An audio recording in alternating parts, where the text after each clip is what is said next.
Hello guys, welcome to my channel Study NCERT with me, and we are going to cover biology NCERT this time and also the last unit, which is the environment unit. If you're preparing for NEET or you are going to give board examination, then this channel is very beneficial for you because we are going to cover the whole NCERT biology.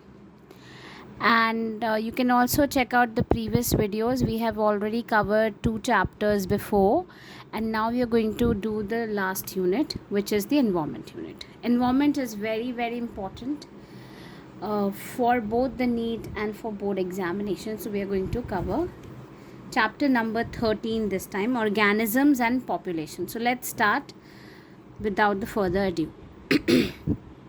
Our living world is fascinatingly diverse and amazingly complex.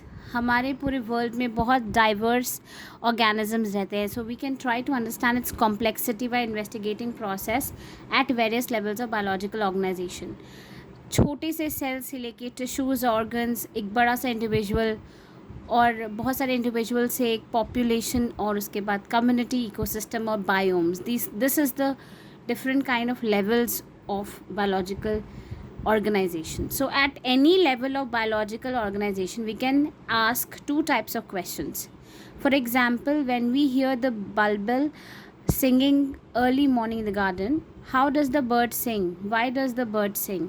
तो ये जो how type के questions हैं, that has actually the mechanism behind the process. और जो Y type के question होते हैं वो सिग्निफिकेंस के बारे में पूछते हैं. So for the first question in are example, the answer might be in terms of operation of the voice box.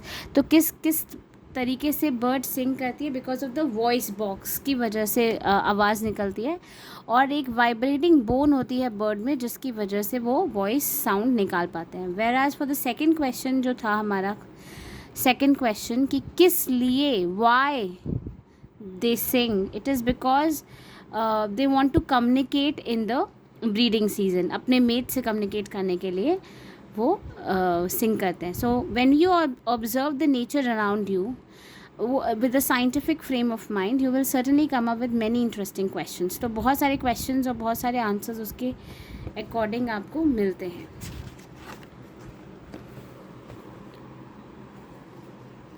So you have already learned in previous class that ecology is a subject which study the interaction among organisms and between the organism or physical environment. तो आप बचपन से ही पढ़ते आ रहे हैं from class 5th standard कि what is ecology. Ecology is the study of interaction.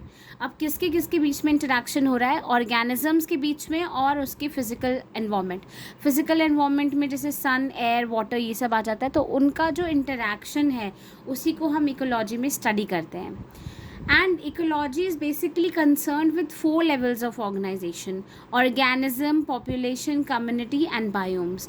ये 4 level of organizations होते हैं. Again I would like to repeat, organism से बनता है population, बहुत सारे population मिला के community, and बहुत सारी communities मिला के एक biome बनता है. Organism and its environment. Ecology at an organismic level is essentially physiological ecology, which try to understand how different organisms are adapted to the environment. तो जब हम इकोलॉजी पढ़ते हैं हम देखते हैं हर डिफरेंट एनवायरनमेंट में अलग अलग टाइप की स्पीशीज़ मिलती है, अलग अलग टाइप की डाइवर्सिटी मिलती है, and they are able to survive there because of some adaptation which is taking place. So you have learned in the earlier classes कि कैसे एक प्लैनेट रोटेट करता है सन के अराउंड, कैसे वो एक्सिस पे टिल्ट होता है, and how the different annual variation take place, जैसे कि टेम्परेचर और सीजन्स किस तरीके से होते रहते हैं. इस तरीके से बहुत सारे और एनुअल वेरिएशंस हैं, जैसे precipitation. What is exactly precipitation? Is like rain और स्नो को हम प्रेसिपिटेशन कहते हैं. And formation of major biome, जैसे डेजर्ट किस तरीके से बना, ग्रासलैंड किस तरीके से बना, एंड टुंड्रा. ठीक है. नेक्स्ट ये आपका कुछ एनुअल टेम्परेचर प्रेसिपिटेशन दिया है इस मैप में. यहाँ पे प्रेसिपिटेशन इन सेंटीमीटर दे रखा है जो कि है रेन और स्नो. तो और यहाँ पे आपका एनुअल टेम्परेचर दे रखा है.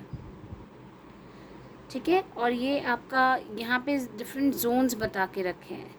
ये जोन है ट्रॉपिकल फॉरेस्ट का, ये है टेम्परेट फॉरेस्ट का जोन, और ये है कॉनिफरस फॉरेस्ट का।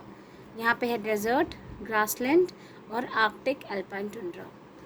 So this is a biome distribution graph you can say, जिसमें एनुअल टेम्परेचर दे रखा है और प्रेसिपिटेशन दे रखा है। This type of graph can be asked in your NEET exam. Direct आपसे पूछ सकते हैं दैट ये जोन में क्या आएगा, तो दिस इज़ टेम्परेट फॉरेस्ट, ये जोन में क्या आएगा, this is coniferous forest. So please आपको हर एक डायग्राम और हर एक ग्राफ स्टडी करना है before you go for exams. तो आप इसके नोट्स बना सकते हैं, ये ग्राफ बना सकते हैं, और आपको पर्टिकुलरली याद करना पड़ेगा कौन सा जोन कहाँ पे आएगा with respect to the annual temperature and precipitation. Regional and local variation within the each biome lead to the formation of wide variety of habitats. बहुत सारे habitats बनते हैं।